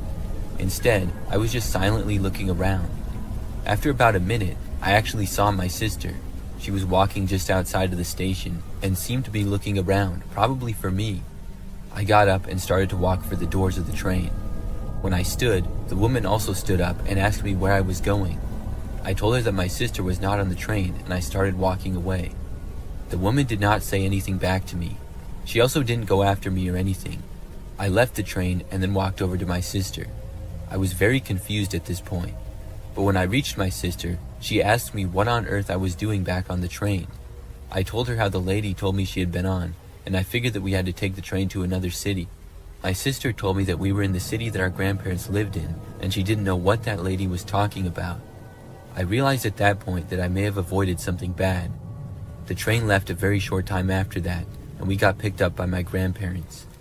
Looking back at that, I'm really glad that I saw my sister and got off the train when I did. Many years ago, I used to live in this crappy apartment by myself. I had a 1-bedroom, 1-bathroom unit on the second floor of the building. During the time of this event, I'd been living there for over a year. So one night, I was by myself, and I had been home for several hours. It was about 9 o'clock at night or so, and I was hanging out in the living room. I remember that I kept hearing the sound of somebody walking down the hallway. Like I said, the apartment was not the nicest, and it was kind of old, so the walls were pretty thin, and you could hear whenever somebody walked down the hallway.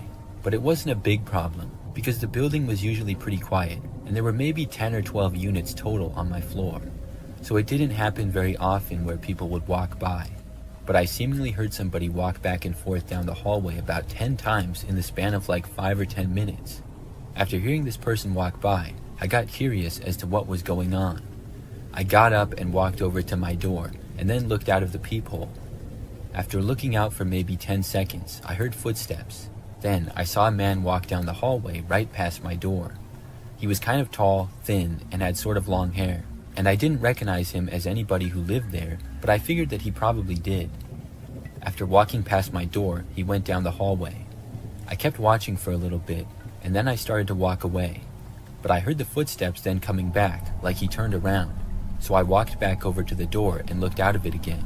This time, the man started walking by again, but right as he got even with my door, he suddenly stopped, and then he turned his head and looked directly at my door.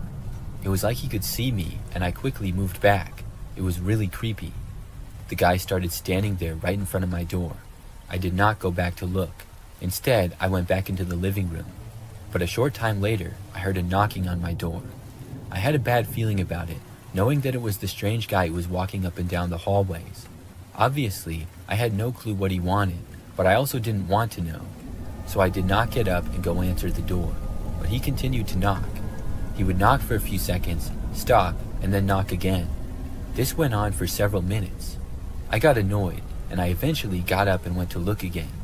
When I did, I saw this guy still standing there on the other side. He started knocking seemingly louder than before, now pounding on the door with his fists. Then he actually tried opening my door. It was locked, but I moved away again, hoping that he wouldn't be able to somehow get inside. He kept alternating between pounding on the door and trying to open it. After this went on for a while, I heard the sound of someone else's voice in the hallway. I recognized it as my neighbor Jerry, who lived across the hall and to the right. The guy stopped banging on my door, and I heard the two of them talking. Then, all of a sudden, I heard some shouting and what seemed like an altercation. I went over to the door, and this time I opened it. I saw Jerry laying on the ground, and just barely saw the other guy sprinting to the end of the hallway and then leave. I went over to Jerry and asked if he was okay. Jerry said that the guy had punched him in the face and attacked him. I went and called the police, and then Jerry and I waited for them. Jerry was fine, but he said that he had wanted to see what all the racket was about because he heard the guy knocking on someone's door. He went out and questioned the guy, and he said at that point the guy just attacked him. The police looked around, but the guy had left the building. After that, the man did not return. I don't know why he was trying to get into my apartment, or what he was even doing there. I feel bad that Jerry got beat up, but I'm glad that he was okay. The whole thing was very strange.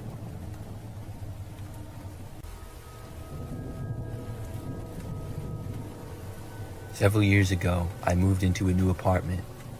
This one was nicer than the previous apartment that I had been living in, and I was excited to live there.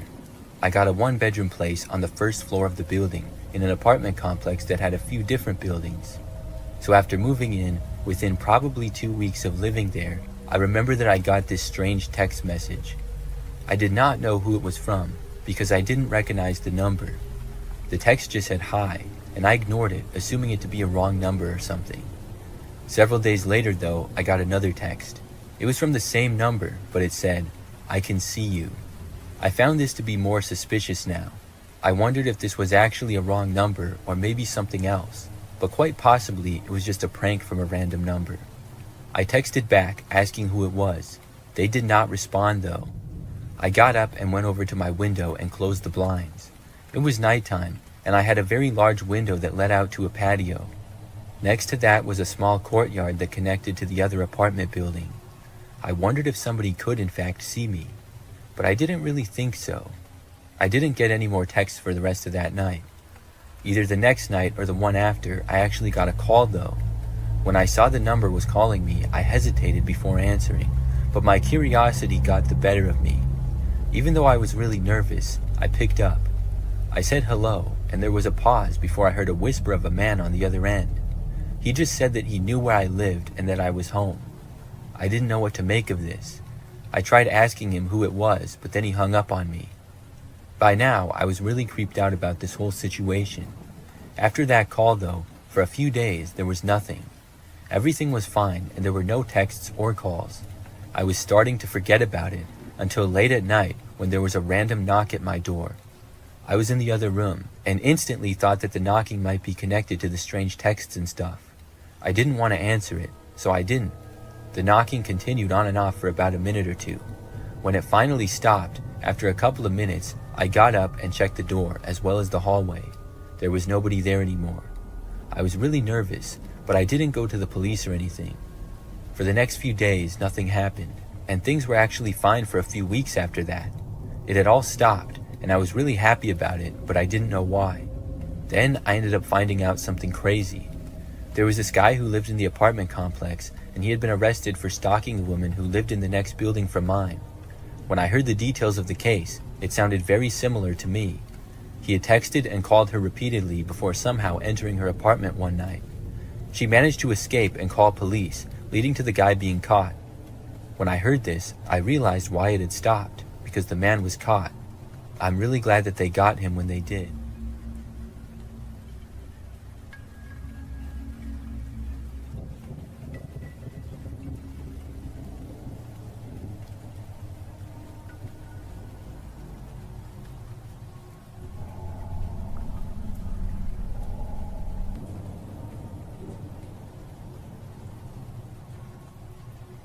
This is the story of the time that I got a job from Craigslist. Years ago, when I was in college, I hardly had any money. I was really busy, and I remember during the summer one year, I got this internship, but I didn't get paid anything for it. I was living with my parents, so I didn't have too many expenses, but I still wanted to have a little bit of money. I couldn't get a job because I didn't have enough time in my schedule. But that gave me the idea to look on Craigslist for something that I could do on a weekend sometime. I knew that there were people who would pay money for you to do yard work for them or something. And yard work was exactly the type of thing that I was looking for. I was pretty confident in my skills, and after looking on Craigslist for a couple of days, I saw an ad that interested me. It was a man who said he needed somebody to do quite a bit of work on his property. The job would take several hours at least, but he was willing to pay good money for it. And the guy also said that there was potential that he would need work done again another time. The ad did not have a specific day, but said to contact him for more information. So I reached out, and pretty quickly I got a response. We arranged a meeting of basically a job interview at a local restaurant. The man's name was Robert, and he seemed to be a nice guy. He said that he owned several houses in the general area. Some he was fixing up to sell, and others to rent. He recently bought a house that needed a lot of yard work done to the property. He said that if I wanted, he might need me for another property in the future as well. The man asked me what day I would be available to work, and I told him. So he gave me the address of the house and said that I could have the job. When the date we agreed on several days later came, I drove to the house and got there when I was supposed to. Robert was not there, but he was at another one of his properties. He said that when I was almost done working to text him and he would come by and pay me. Then I started work. The property of the house was a little bit out there in the country. I was supposed to mow the grass, do some weeding, pick up all the tree branches and stuff in the yard, and then plant a bunch of these flowers that the guy had. The yard was pretty large in both the front and backyard, and at the end of the backyard was a large woods. I'm not sure if that was still his property or not, but I believe at least part of it was. It was definitely a lot of work, but I didn't mind it too much. About an hour in, when I was mowing the grass on the guy's riding mower, I saw something off. I was in the backyard and a good distance away from the house, but I saw what looked like a man staring at me from inside a window to the house. It really took me by surprise, because I was under the impression that the house was empty. I thought that maybe someone was renting the place or something like that. As I kept mowing, I looked over a few more times. When I got a little closer, the man suddenly moved away from the window. I didn't get a good look at him, but later on, I remember that I was mowing in the front and I saw him again. He was once more staring in my direction. When we made eye contact, he didn't move away this time. Instead, he continued to stare at me. I had to look away because it was really weird. I tried to just ignore it though. Soon I finished with the lawn and then went on to the gardening. Once more though, as I was doing this, I noticed the guy staring at me. Not too long after that time, I remember that I got a call from the owner of the house. He was just asking me how things were going and said that he would come by in a little bit. I said that it was going good, but then I decided to ask him if somebody was renting the house. The man said no, the house was currently vacant. I told him how there was a guy inside that kept staring at me. The man told me that he was going to call the police, and he was also going to come over as soon as he could. He recommended that I go to my car and wait in there until the police arrive. I took his advice, and I stopped working and went to my car. I was parked on the side of the street out front, and I kept looking to the windows but no longer saw the man. About 10 minutes later, the police arrived, followed by the homeowner about 2 minutes after that. He opened up the house for the police and they went inside. About 10 minutes later, they came out and said that the place was empty. The man must have left. I was very confused because I hadn't seen him leave, so it had to be out the back. Robert went inside and said that he saw evidence that somebody else had been there. I didn't go in the house, so I don't know if something was stolen or what, but I was glad that he didn't think I was crazy or making it up. The police looked around the front and backyard briefly and then left. Before Robert left though, he said that he trusted that I would finish and he paid me. I was in fact going to finish, so I stayed there and I continued gardening. I was almost done, and it took me only like 20 or 30 more minutes to finish. When I was done, I was taking the weeds and tossing them in the woods like I was supposed to. As I approached the entrance of the woods, I saw the man again. He was standing pretty deep in the woods, partly behind a tree. I'm not sure if he knew that I saw him or not. I tried to play it off and I calmly walked away. I was really glad that I was done with work. I quickly went to my car and then left. I called Robert and told him that the guy was back. After that, I went home.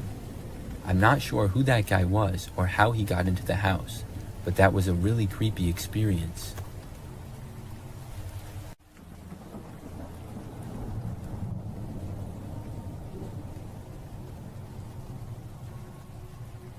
When I was a freshman in college, I lived in the dorms and I got a random roommate. I thought that it would work out fine because I get along well with most people and make friends pretty easily. I figured that my roommate would probably get along with me as well, even if we didn't like the same things. Obviously, I hoped that he would have similar interests and maybe we could become good friends, because I didn't really know anybody else at the university that I was going to at the time. Well, when I moved into the dorms, my roommate was not there. His name was Ryan and his stuff was there, but I wasn't quite sure where he was. After my parents had helped me finish moving in all my stuff and left, Ryan was still nowhere in sight. In fact, he did not show up until the next day. It was when I got back from my first class and had a little bit of time left before my next one. When I entered the room, Ryan was just there, sitting at his desk and apparently doing homework. Ryan was about average height and weight, had glasses, and short blondish colored hair. Right away, he did not seem very friendly. When I entered the room, he turned and looked at me, but did not say hi or anything. Just as fast as he looked at me, he turned his head back to his desk. I said hi and walked over to him and stuck my hand out for a handshake. I remember he sort of hesitated, but did shake my hand. I had a brief conversation with him, asking him about himself. He was not a freshman like me, but a sophomore at the school, and he was from a small town several hours away. That was really all that I gathered. Soon, I went to my next class. After that, things only got more and more strange. Ryan was not often in his room, but when he was, I would sometimes try talking to him.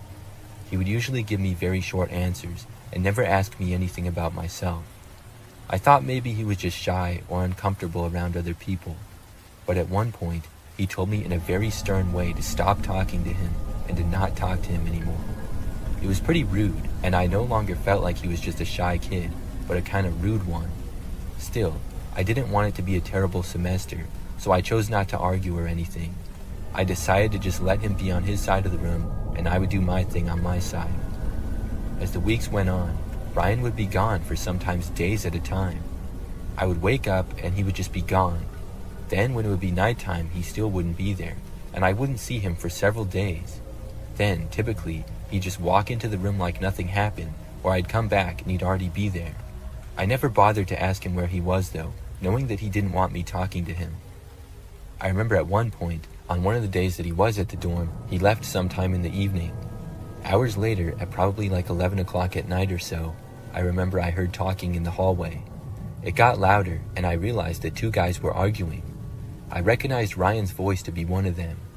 He loudly told the guy to shut up, and a few seconds later, he walked into the room. I found out the next day that it was another guy who lived on our floor who he yelled at. Apparently, all the guy said to him was, "Hey, how's it going?" when they passed each other in the hallway. Ryan snapped at him immediately, telling him not to talk to him, which made the other guy angry. They argued briefly before Ryan walked away. I found this out because the other guy came up to me and told me that my roommate was really strange. That's when we had the conversation, and I was kind of creeped out by Ryan's erratic behavior. As the next few weeks went on, I was hoping to be able to get a new roommate when the next semester rolled around. In the meantime, I just ignored Ryan and he did the same to me. It really wasn't that bad because he was typically gone, so it was mostly like I had my own dorm to myself. You just never knew when Ryan would be back or how long he would be there. So one day, I remember that I got up and went to class. Ryan had been gone for the whole night and was still gone when I got up and left. I was away for several hours attending my classes. When I returned to the dorm room, I went inside to see everything on my side of the room just gone. It was the craziest thing that I'd ever seen. The bed, desk, and chair that came with the room were still there, but literally everything that I had was gone. My books, my blankets and pillows, clothes, snacks, and everything was nowhere in sight. Ryan's side of the room looked exactly the same, and Ryan was not there. I went inside the room and looked around, trying to figure out what happened. I was sure that I locked the door when I left, and I immediately suspected Ryan. I started to look on his side of the room. He really didn't have that much stuff to begin with. He really just had some clothes, a few blankets, and some notebooks. There was no place that he could have put all my things. After realizing that my stuff was definitely not in the room, I walked out into the hallway. I went to the resident assistant and told him what happened. We did a small investigation looking around the building, and soon we got in touch with campus security. Unfortunately, the dorm building was really old and did not have any security cameras inside of it. Luckily, I had made a few friends by that point in the school year. One had a dorm room all to himself, so I stayed in his spare bed for the next couple of nights. An investigation was done, and Ryan was nowhere to be seen. Several days later, though, my things were found. They were located a little ways into a woods just off campus. He had tossed all my stuff there. Ryan, meanwhile, did not show up for the entire rest of the semester. I was given a new dorm room all to myself by the school, and they also gave me a gift card to buy some new stuff, so that was nice. But as far as I'm aware, Ryan never showed up to campus again. I have no idea where he went. He was a very strange guy, but I'm glad that I didn't have to live with him any longer.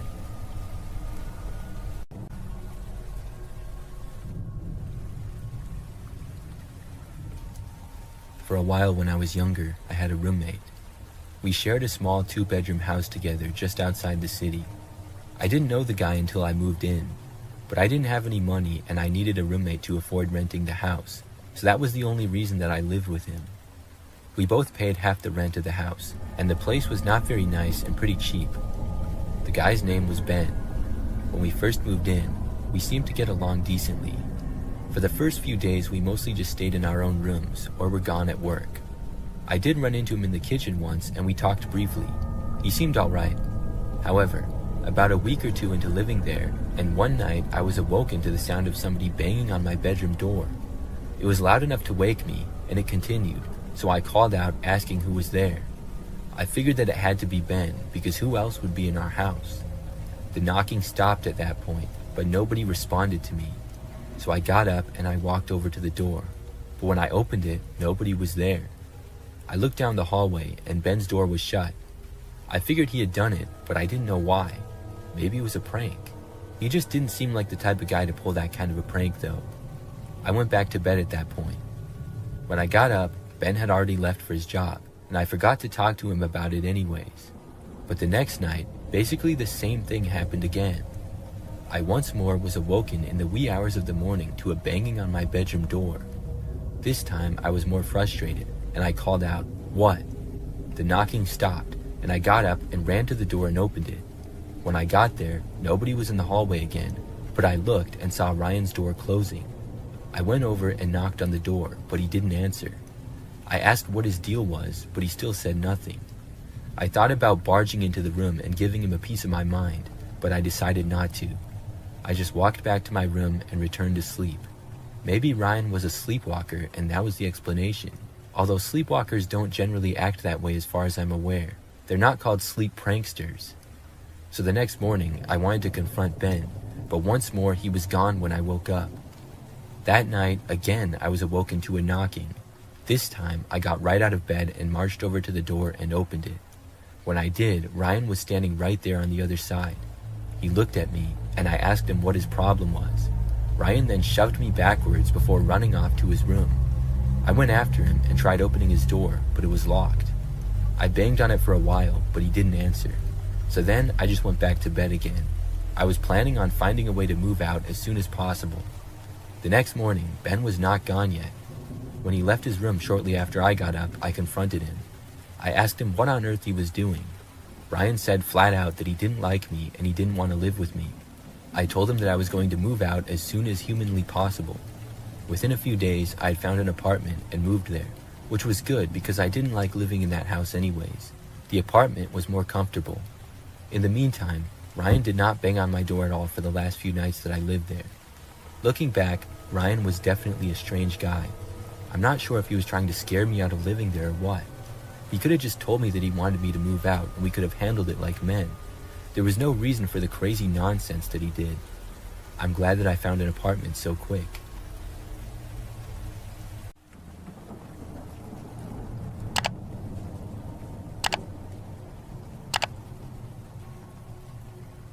I don't go on Facebook that much, but I do go on from time to time, and last year something really strange happened. One day I went on Facebook for the first time in probably a couple of weeks. When I did, I saw that I had one new friend request and clicked on it to see who it was. The person appeared to have the same exact profile as me. They had the same name as me and the same profile picture. It was like they were pretending to be me. I clicked on the profile, assuming it to probably be a bot, but this was really strange. There was not a whole lot that I could see right away on the page, so I accepted the friend request to see more. After I did, I saw that this person pretending to be me had posted several of the same pictures that I had on my page, but this profile only had one friend, which was now me. I was still thinking that it was a bot of some sort, and this was really weird. I sent a message to the person saying, "What's the meaning of this?" They responded back rather quickly, saying exactly what I had said to them. "What's the meaning of this?" I asked who it was, and they wrote back the same thing, just imitating what I said. It was really weird. I figured at this point that it was probably some kind of a prank. I got off of Facebook and texted a few of my friends about it. However, when I did, none of my friends admitted to it and didn't seem to know what was going on. I know my friends pretty well, and they all seemed genuinely confused. The next day, I was really curious as to who it was, so I went back on and sent another message to the page. This time, hoping that it was a joke somebody was playing on me for some reason, I said, "This is a funny joke, but seriously, who are you?" The page responded just saying, "This is not a joke." They finally said something other than just what I had said to them. I asked them to stop pretending to be me, saying that it was really weird. They responded saying, "Okay, I will just take your account then." I didn't know what they meant by this, but I was annoyed and I blocked the page right then and there. I thought that was that. The next day, however, I got a Facebook notification randomly saying that several people had liked my photo. I hadn't posted anything lately, so I went on to see. That's when I realized that my account had been hacked. There was a picture posted to my account. It was my profile picture, but put through several filters, and it looked really weird. Whoever was behind this said they would hack my account, and they did. I really couldn't believe it. I quickly deleted the post and then changed my password. I hadn't told my previous password to anyone, so I don't know how they would have even known it. After that, I didn't go on Facebook for a long time, and also strangely, the person never hacked into my account again or sent me another friend request or message. I still don't know who did that or why. It's very mysterious.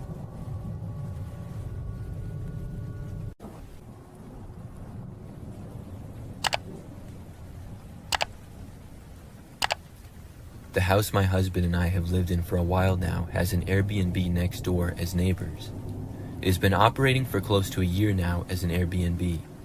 My husband and I often notice the guests coming and going. Most of them would stay to themselves, and a few would talk to us, but they were all nice people.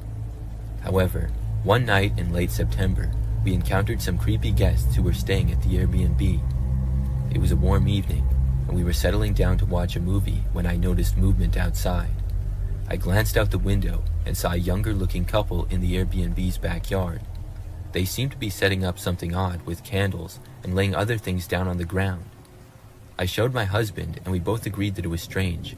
Our best guess was they were setting up some sort of ritual.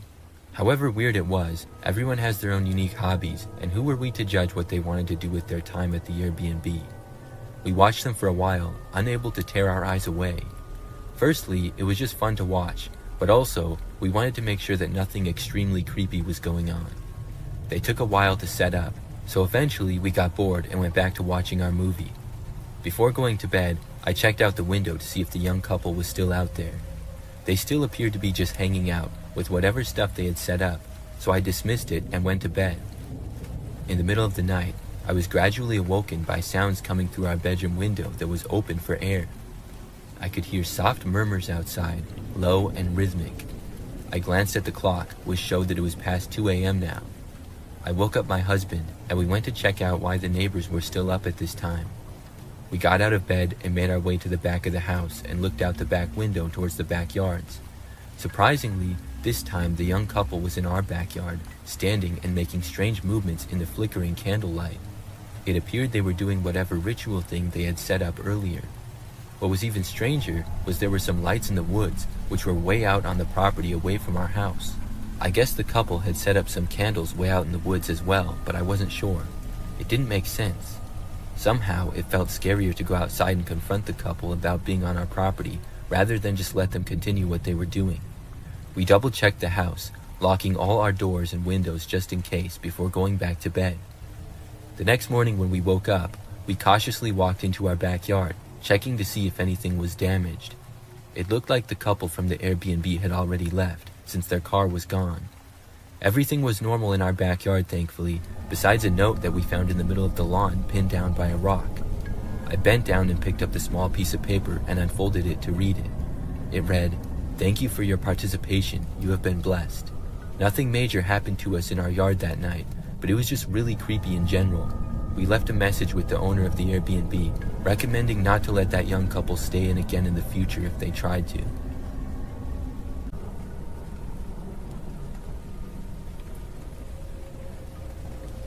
A few years ago, I stayed at an Airbnb for the first and last time in my life. A small group of friends and I were on vacation, and we found an Airbnb for cheap, which still looked nice.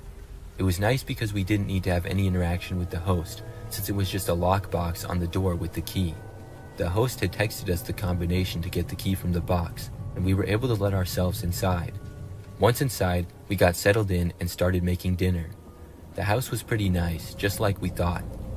What was strange though, as we explored the rooms, we noticed there were a lot of valuables just sitting out.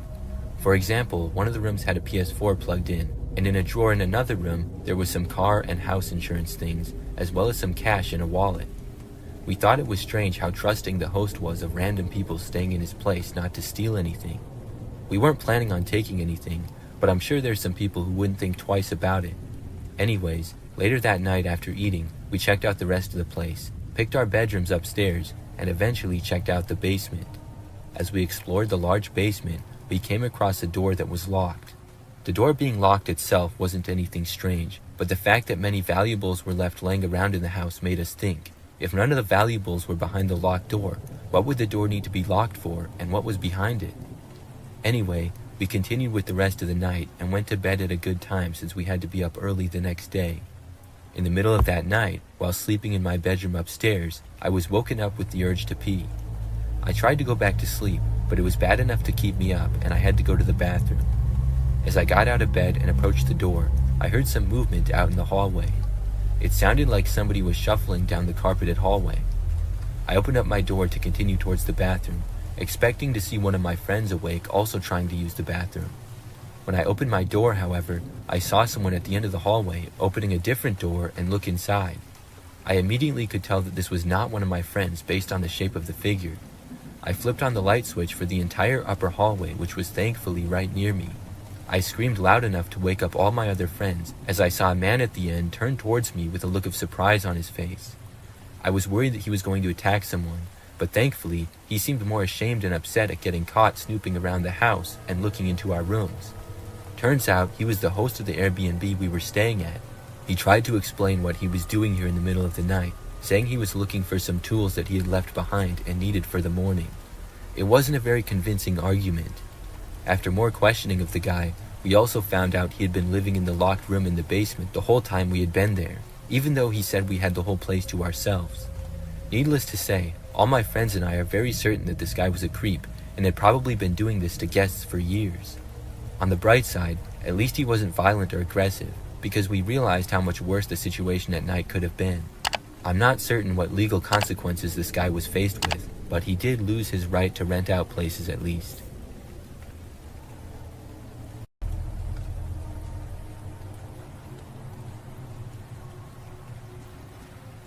A strange thing happened to me a couple of years ago. At the time, I lived in an apartment by myself.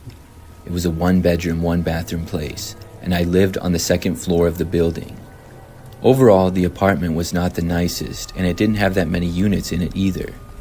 I knew a few of my neighbors, but not all of them. One night, I was at home by myself, like usual. It was sometime at night, I really don't know exactly the time, but there was a knock on my door. I walked over and answered it, without giving it that much thought. A man was standing there. He was kind of short and had dark brown hair. The man told me that he was my neighbor from down the hallway, and he pointed a ways to the left. He asked me if he could come inside of my apartment to make a phone call. He said that his Wi-Fi was not working, and he didn't have any service on his phone at the time, so without the Wi-Fi, he couldn't make any calls. I was not comfortable with this. I told the man sorry but no. He said that he would be really fast, and I told him that I really couldn't help him. He kind of came across as a little bit sketchy to me for some reason.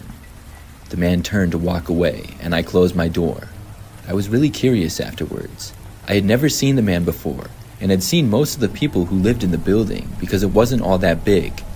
I thought maybe the guy would knock on another person's door, and I quietly opened my door and looked around the corner to see him walking away. He walked all the way to the end of the hall, and then he went inside of the elevator. I was suspicious that he didn't even live here. At one point or another, I had seen just about everyone that lived on my floor. After the man left, I went to one of the windows in my place. I looked out of it and to the guest parking lot where the main doors open up to.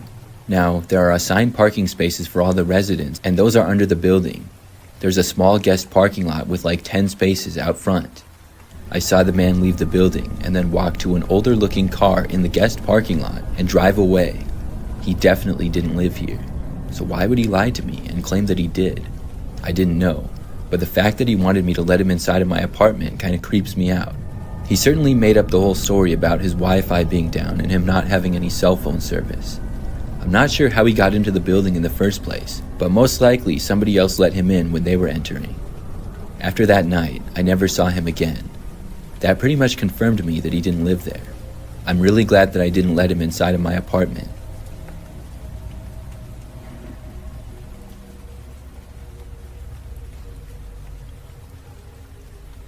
Something crazy happened when I was in high school. It was during my junior year and a few months into the semester. I'm a female and was 17 at the time. One day, like any other, I went to school and it was my 4th hour class. Sometime during the hour, I remember that an announcement suddenly came over the intercom. We were told that the school was being locked down. Our teacher did all the things she was supposed to and locked the door and turned the lights off. Nobody really knew what was going on though. We all knew that it was not a drill, and everybody seemed a little bit worried. We all had no idea why the lockdown was happening. We just stayed in the room and things were very quiet for a while. After probably close to an hour, the lockdown finally ended. We were told that we would have the normal amount of passing time in the hallways, and then our final class of the day would be shorter than usual. So when we finally got let out of class, everybody was talking to each other about the lockdown. I was on my way back to my locker to drop my books off and get the ones for my next class. But before I could get there, I was pulled into the principal's office. I just remember that I saw the vice principal come up to me and ask if I could go with him. He said that I was not in trouble, so I followed him and we went to the principal's office. Then him and the principal both had me sit down and they told me what was going on. I was told that the school had been in a lockdown because a suspicious man had been seen inside the school during the class period. They went on to say that he was seen near the lockers but ran away when questioned. Unfortunately, he somehow left the school before the police got there and had escaped. The grounds were searched and he was not on or near school property anymore. But when he was inside, he had opened one locker, which happened to be mine. He had brought a bolt cutter, which he had used to break open my locker. This obviously could have been used as a weapon as well, but the man unfortunately escaped with it. I was asked if I knew anybody who would do that or why, but I didn't know anyone. When they gave a basic description of the man to me, I had no idea who it was. I was really just as confused as anyone. I told him that I didn't know. After that, I looked through my locker and nothing appeared stolen. I didn't really have much in there except for my books for school. So after that, the school day resumed. My parents got called, and when the school day was over, nobody seemed to know why the guy would do that. However, later on, something else occurred. It was that very same night. I remember that I was in my bedroom, which was at the back of our house. I was on my bed, just on my phone. But when I glanced out of the window randomly, I happened to notice something. It looked like somebody was walking through the backyard. I got up and moved over to the window. When I got a closer look, sure enough, there was a man there. I did not know who he was, but I noticed that he was walking towards me. I quickly ducked down so that he wouldn't see me. I then moved away from the window and hoped that the man would not approach it. But moments later, I saw him appear right on the other side and look in. I quickly ran out of my bedroom and found my parents. I wasn't sure if the man had directly seen me or not. Most of the lights in my room were off, other than one small lamp. I told my parents what was going on, and they looked out of a different window to the backyard. Then they called the police. My dad kept an eye on the guy out the window. The rest of us went to the front of the house. The police were really quick to respond. Within probably 5 minutes, they were there. And when they got there, the man was still prowling around the backyard. After they entered the back, the man tried running away. He made it out of our backyard, but not much farther. He ended up being caught. And we soon found out that it was the same man who had been at the school earlier. I didn't know who he was, but somehow it appeared as though he was stalking me. The whole thing was really crazy. I'm just glad that the guy was caught. I don't know what would have happened.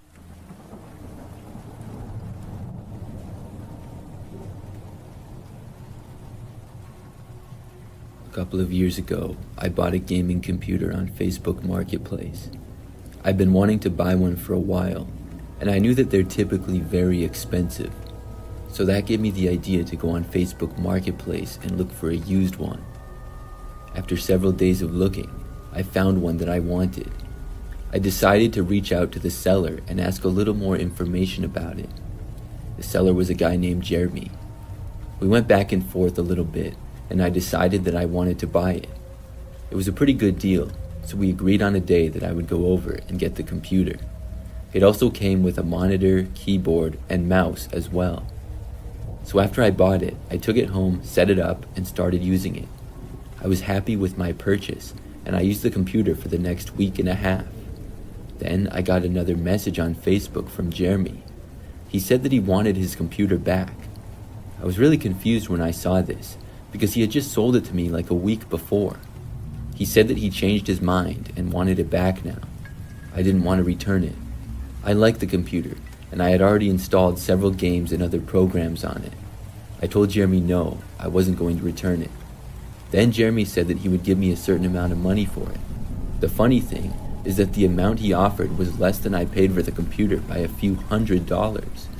I pointed that out, and he said that it was all he could afford to give. Now, when he originally said he wanted it back, I assumed that meant he would pay the full price. I said the answer was still no. I was really annoyed that this guy was trying to get the computer back, and even more annoyed that he wasn't offering the full price. If he didn't want to sell it, then he shouldn't have sold it. However, Jeremy was not happy that I refused to give the computer back. He then sent me a friend request on Facebook, and then started messaging me a bunch of times. I ignored him for a while, but after he kept sending me messages for like 3 days straight, I blocked him. I thought that was that. This situation was strange enough. But unfortunately, that was not the end of Jeremy. Probably about a week after I blocked Jeremy, he showed up to my house. I happened to be home alone and was in my bedroom, on the very gaming computer that I had bought from Jeremy. It was nighttime and about 8 p.m. and dark out. I heard a knocking coming from the front door. I got up and left my room and went over to the living room and then looked out of the window. Jeremy was there on the front step. I recognized him from when I bought the computer. How did he know where I lived? This was really strange. I watched him stand there and knock again on the front door. I was wondering what on earth he had planned. Did he think that by showing up at my house unannounced that would make me change my mind? I stayed in the living room and ignored his knocks. I was hoping that he would just go away, and most of the lights in my house were off, so maybe he would think that I wasn't home. But I watched Jeremy hang around the front step for several more minutes. I was kind of looking around, and I had to move back from the window so that he wouldn't see me. He came back and knocked again on the front door, this time louder. He also yelled, asking for me to come outside. I still ignored him. I walked back to my bedroom, hoping that Jeremy would eventually give up and leave. When I got back to my room, I put in some headphones and sat back down at my computer. For the next 5 minutes or so, everything was fine. But suddenly, I heard a knocking sound.